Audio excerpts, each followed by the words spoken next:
Il était étudiant en licence d'économie, pompier volontaire à Grenoble. Une vie en apparence ordinaire et équilibrée.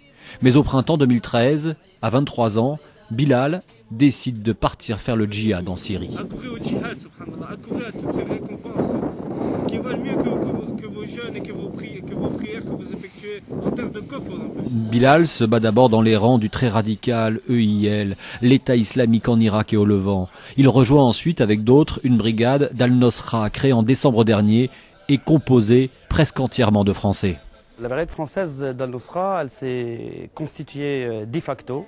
Ça veut dire c'est des gens qui sont plutôt francophones, une majorité de Français, et qui se sont regroupés pour des raisons, on va dire, logistiques et pour le côté pratique de la chose. Ça veut dire c'est pas une brigade perçue en tant que brigade française et qui combat en tant que brigade française, mais elle est française de fait, parce qu'il y a une majorité de Français dans cette brigade. Bilal, lui, sera finalement tué d'une balle dans le cœur mi-février dans la région de Homs, d'après ses compagnons d'armes.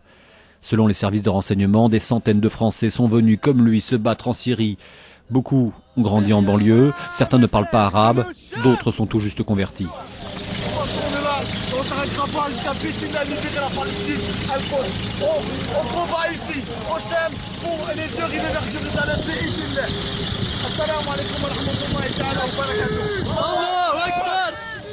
Le Cham, dans leur esprit, c'est le Levant, cette région qui s'étend de l'Irak jusqu'au Liban en passant par la Syrie et que les islamistes radicaux veulent conquérir.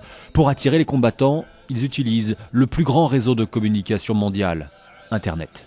Le but de cette vidéo, c'est de vous inviter, les frères, à voir la réalité des choses et à vous inciter à quitter la France, Inch'Allah, à faire la hijra et à venir nous rejoindre ici en Syrie.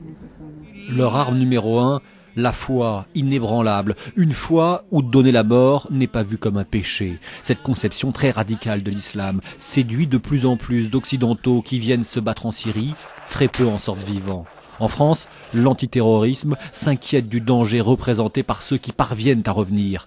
Des dizaines de Mohamed Merah, de loups solitaires dans le jargon des services de renseignement, vivraient sur le territoire national, capables de passer à l'acte très rapidement.